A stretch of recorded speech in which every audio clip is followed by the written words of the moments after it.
officers.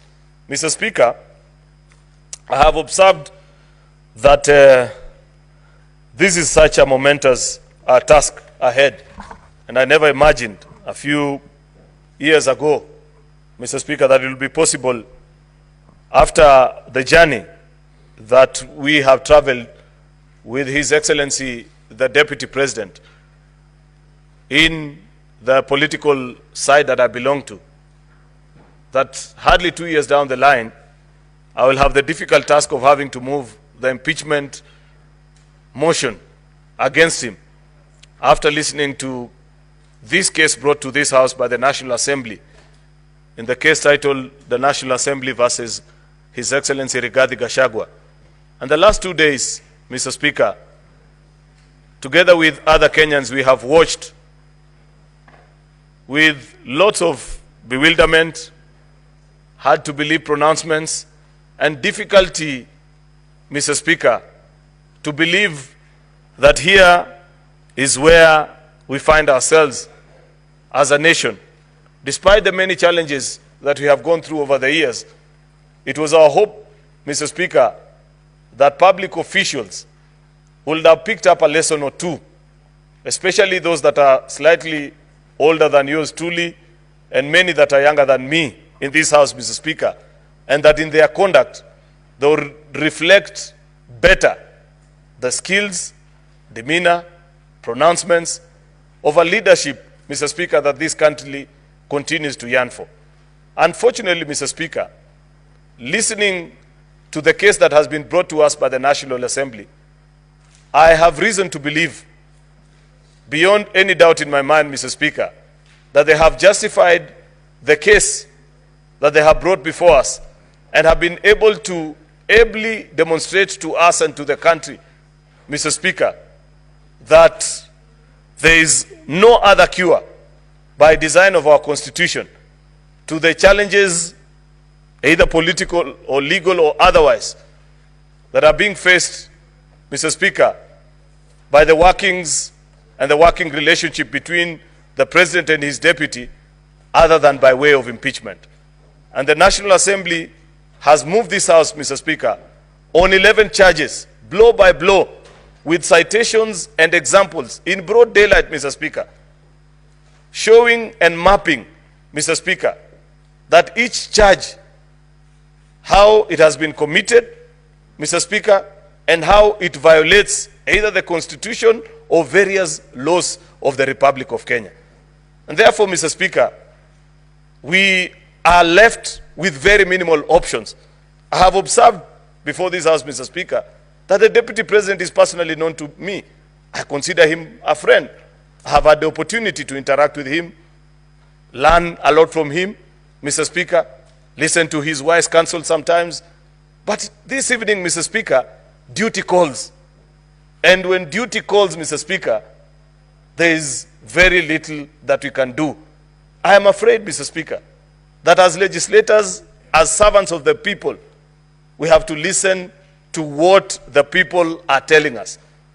Mr. Speaker, we must appreciate that in 2010, when Kenyans went to the polls and brought about change via the new constitution, it was a call for us to have a better republic than had been observed previously since 1963. And there are various high ideals, high demands that have been placed in all of us that are in leadership.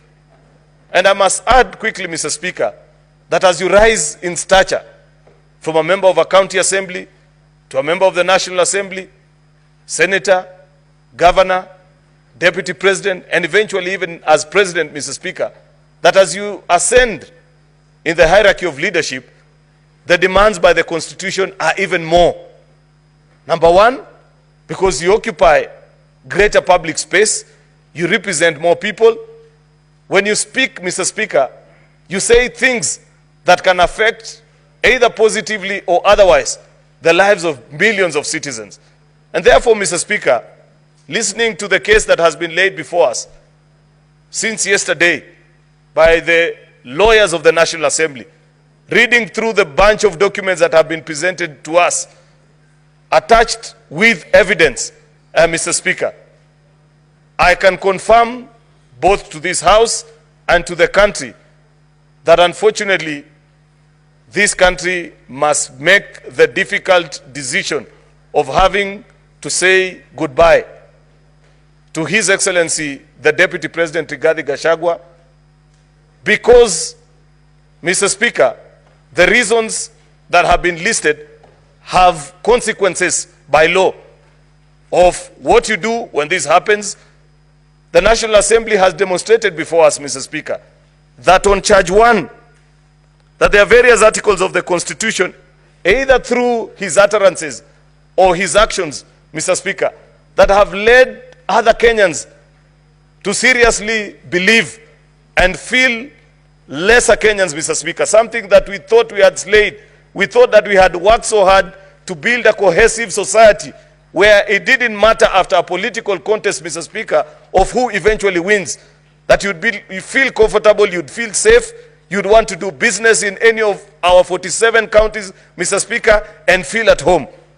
Unfortunately, Mr. Speaker, listening to the utterances, reading through the response, Mr. Speaker, and the pleadings by his lawyers, and the pleadings and the admission, Mr. Speaker, by his own affidavit, Mr. Speaker, that either my good friend, the Deputy President, doesn't appreciate the higher calling that the office he occupies demands of him, or he has completely refused, Mr. Speaker, to accept the dictates of our Constitution. And when you get to that law, that place, Mr. Speaker, where there is conflict between man and our Constitution, then man must give way for our Constitution to thrive. That is a demand of a public office. Mr. Speaker, I know this is not an easy exercise. I have agonized and sat there wondering whether there could be other ways we could resolve this issue. And I know for a fact that there have been attempts, Mr. Speaker, not just this time, but previously. I know for a fact, Mr. Speaker, that there have been occasions where either religious leaders, friends, people from business circles, Mr. Speaker, have attempted actually to mediate through some of these conflicts.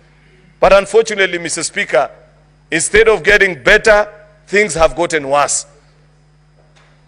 What is the essence of this session that we are having? Mr. Speaker, after listening through an impeachment process, the Senate sits as a jury to make a decision whether to find guilty or acquit. But like has been observed many times, and I have reminded this House on all the occasions when I have moved impeachment motions the last few years, Mr. Speaker, is an impeachment is political and legal conjoined together. It's about political accountability. It's about legal consequences of our actions as well, Mr. Speaker. There are political challenges, Mr. Speaker, that must be addressed. There are legal issues that have been raised as well, Mr. Speaker, which I want to believe when my colleague senators get the chance to address this House and convince each other. Perhaps people are watching and wondering, what is it that senators are doing at this hour? I believe that all the 67 of us that are here have had occasion to peruse through the evidence, listen, and this is a chance to share your thoughts about what you think and what is the proposed solution. I'm not sure, Mr. Speaker, whether my colleague senators will find the Deputy President guilty on all the 11 charges, or 1 or 2, legally speaker, or none. Mr. Speaker, I'm being quickly reminded by my colleague here that is possible. And that is fine, because it is based on what you had, what your mind is convinced about these particular charges that have been drawn, and what you think is best for this country, Mr. Speaker.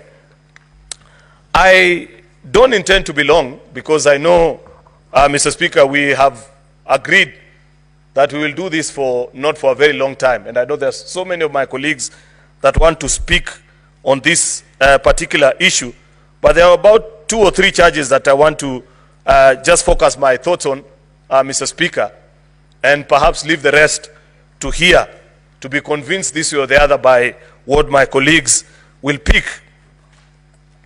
There is, Mr. Speaker, charge number 8, serious reasons to believe that His Excellency the Deputy President has committed crimes by continuously misleading members of the public through false, malicious, divisive and insightful remarks that are contrary to the provisions of Section 132 of the Penal Code and Section 29 of